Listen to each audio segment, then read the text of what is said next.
패션은 변하지만 스타일은 영원하다. 이 유명한 말을 남긴 여성을 아시나요? 바로 가브리엘 코코 샤넬입니다. 오늘날 샤넬은 연 매출 18조 원의 글로벌 럭셔리 브랜드죠. 하지만 이 모든 것의 시작은 프랑스 시골의 한 고아원이었습니다. 가난한 고아 소녀가 어떻게 세계 최고의 패션 제국을 만들었을까요? 그 뒤에는 천재적인 마케팅 전략과 시대를 뒤바꾼 혁신이 숨어 있어요. 일막 버려진 소녀의 반란. 1883년 프랑스 소미르의 한 구빈원. 12살 가브리엘 샤넬은 어머니를 잃고 아버지에게 버림받았습니다. 구빈원에서의 삶은 혹독했어요. 검은색 수녀복만 입고 엄격한 규율 속에서 살아야 했죠. 하지만 이 경험이 훗날 샤넬의 시그니처 컬러인 블랙에 대한 영감을 주었어요. 18세가 된 가브리엘은 구빈원을 나와 카바레 가수가 되었습니다. 무대명이 바로 코코였죠. 하지만 노래 실력은 형편없었어요. 대신 그녀에게는 다른 재능이 있었습니다. 바로 남자들의 마음을 사로잡는 능력이었어요. 그녀는 부유한 남성들의 후원을 받으며 상류사회에 발을 들여놓기 시작했습니다. 여기서 중요한 건 샤넬이 단순히 금전적 후원만 받은 게 아니라는 점이에요. 그녀는 이들로부터 비즈니스를 배웠습니다. 특히 영국 사업가에서 카펠로부터 브랜딩의 개념을 익혔죠. 카페는 샤넬에게 이렇게 말했습니다. 가브리엘, 당신은 단순히 옷을 만드는 게 아니라 새로운 여성상을 만들어야 해요. 이 한마디가 샤넬 제국의 시작이었습니다. 이막혁명가의 탄생. 1910년 샤넬은 파리 캄본가 21번지에 작은 모자 가게를 열었습니다. 자본금은 카페인이 빌려준 돈이었어요. 당시 여성 패션은 정말 답답했습니다.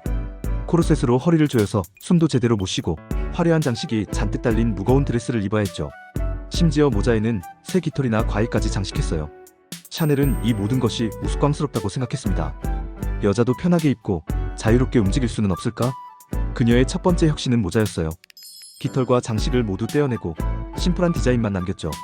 상류사회 여성들은 처음엔 당황했지만 곧 열광했습니다. 이렇게 단순한데 왜 이렇게 세련돼 보이지? 성공의 비밀은 샤넬만의 마케팅 철학에 있었어요. 그녀는 럭셔리는 복잡한 게 아니라 완벽한 심플함이라고 생각했거든요. 1913년 샤넬은 더 과감한 도전을 했습니다. 드베빌의 부티크를 열고 여성복을 만들기 시작한 거예요. 그녀가 내놓은 첫 번째 드레스는 정말 충격적이었습니다. 코르셋도 없고 장식도 거의 없는 단순한 디자인. 그런데 입어보니 놀랍도록 편하고 우아했어요. 파리 사교계는 발칵 뒤집혔습니다. 이런 옷도 드레스라고 할 수 있나? 하지만 젊은 여성들은 열광했죠. 드디어 숨 쉴 수 있게 된 거예요. 산막전쟁이 만든 기회. 1차 대전이 터졌습니다. 많은 패션 브랜드들이 문을 닫았지만 샤넬에게는 절호의 기회였어요. 전쟁으로 남자들이 전선에 나가자 여성들이 일터로 나섰습니다. 공장에서 일하고 간호사가 되고 사무직에 취업했죠. 이런 여성들에게 코르셋과 긴 드레스는 너무 불편했어요. 샤넬은 재빨리 파악했습니다. 이제 여성들에게 필요한 건 아름다우면서도 실용적인 옷이야. 그녀는 남성복에서 영감을 얻었습니다. 저지 원단으로 편안한 옷을 만들고 바지를 입은 여성 수트도 선보였어요. 당시로서는 정말 혁명적인 일이었습니다. 더 놀라운 건 샤넬의 브랜딩 전략이었어요. 그녀는 자신이 직접 모델이 되어서 자신의 옷을 입고 다녔습니다. 파리 거리를 활보하며 이렇게 입는 거예요 라고 몸소 보여준 거죠.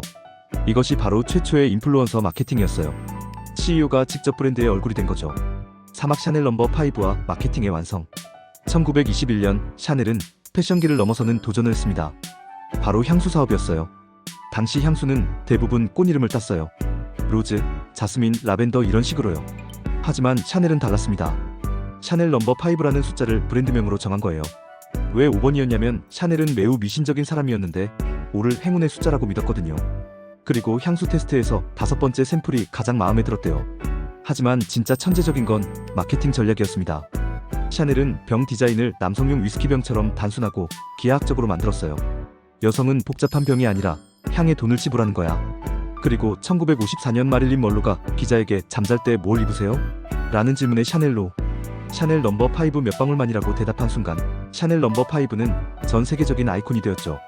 이건 샤넬이 의도한 마케팅이 아니었지만 그녀는 즉시 이 기회를 활용했어요. 먼로를 브랜드 뮤즈로 만들고 관능적이면서도 우아한 이미지를 구축했죠. 오막 영원한 스타일의 완성. 샤넬이 만든 것들을 보면 놀랍습니다. 리틀 블랙 드레스, 투톤 슈즈, 체인백, 트위드 재킷. 이 모든 것들이 100년이 지난 지금도 여전히 트렌디해요. 그 비밀은 무엇일까요? 첫 번째는 타이밍이었습니다. 샤넬은 시대의 변화를 누구보다 빨리 감지했어요. 여성의 사회 진출, 라이프 스타일의 변화를 옷에 반영한 거죠. 두 번째는 자신의 삶을 브랜드로 만든 것입니다. 가난한 출신이라는 콤플렉스를 오히려 독립적이고 강인한 여성이라는 브랜드 스토리로 승화시켰어요. 세 번째는 완벽한 심플함의 추구였습니다. 빼고 또 빼서 더 이상 뺄 수 없을 때까지. 구빈원의 고아 소녀에서 패션 제국의 황제가 되기까지. 샤넬의 이야기에서 우리가 배울 수 있는 마케팅 인사이트는 명확합니다. 진정한 브랜딩은 제품을 파는 게 아니라 새로운 삶의 방식을 제시하는 것이라는 점이죠. 여러분도 여러분만의 샤넬 넘버 5를 만들어 보세요. 구독과 좋아요는 많은 큰 힘이 됩니다. 시청해주셔서 감사합니다.